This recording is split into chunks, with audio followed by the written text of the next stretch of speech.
De temps en temps, un arôme particulier parvient jusqu'à mes narines. Ce doit être l'heure du brassage chez Stéphane, le torréfacteur d'Altkirch. 11/1/2011, cette date facile à mémoriser est celle de l'ouverture rue des Boulangers de Black & Tea, la boutique des cafés et des thés d'exception.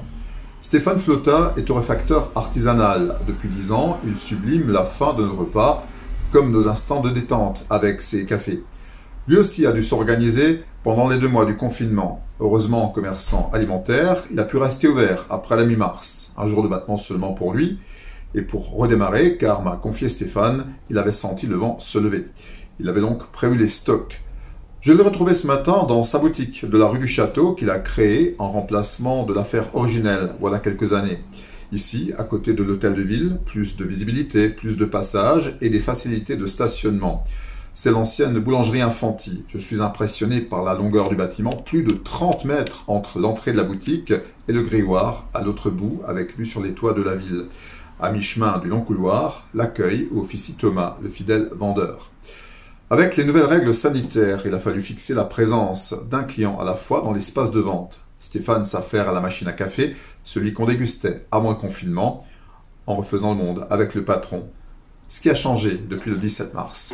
Bon, tu regardes pas, je torréfie depuis ce matin. Hein. Ouais. Donc, faut accepter que dans une boulangerie, il y a un peu de farine par tête. Ouais. Pas de problème. Attention, c'est parti. Il est prêt, le monsieur. Ah, il est prêt, là, ça tourne. Hein.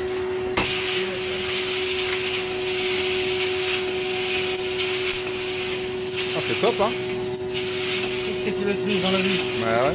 Ah, Ouais. regarde, c'est ça, c'est pour vous. Ouais.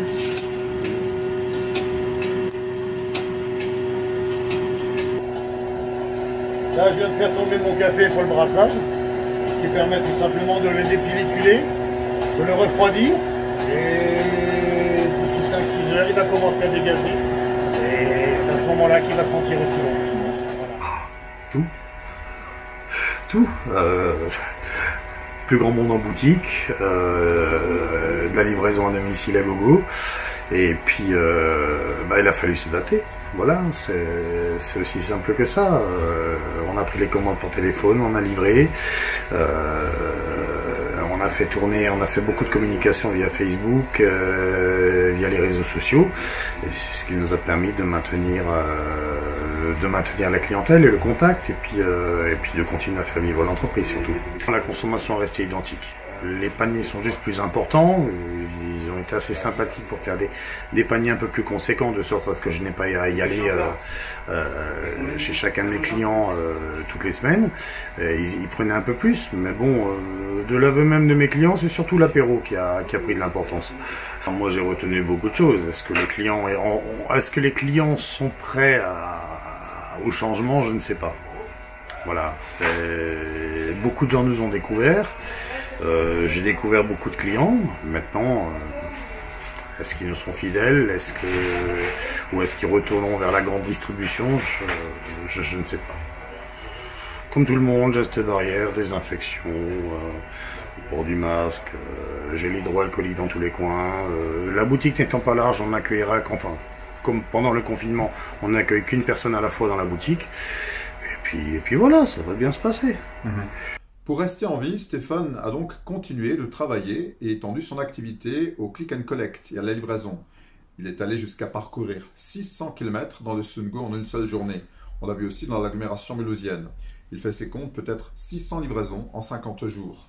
Mais il peut aussi compter sur un réseau de revendeurs, magasins de ferme notamment, de Matais dans le Doubs à Brumat, dans le Bas-Rhin, avec des prix identiques dans tous les points et, insiste-t-il, des prix qui n'ont pas été réajustés à la hausse comme ailleurs. Le confinement a mis beaucoup de monde sur les réseaux sociaux. Stéphane, lui, n'a pas raté le train qui booste son trafic, mais demain est un autre jour et le torréfacteur artisanal de s'interroger si les nouveaux clients restent fidèles.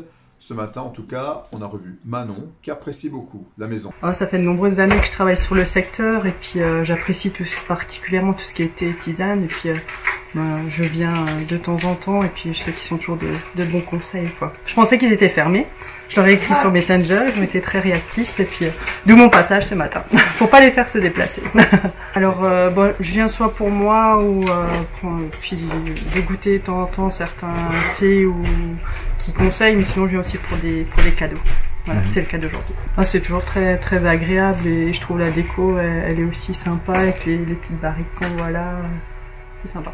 Black & Tea compte 3 boutiques, Altkirch, d'Anne-Marie en galerie marchande avec Lorraine, Edel avec Stéphane, on oublie le temps, et son sourire a sans doute une explication. En soulevant un couvercle, il laisse monter un arôme qu'il qualifie d'euphorisant. C'est ce bonheur de torréfacteur dans notre malheur que je souhaitais partager avec vous sur Ligne 68.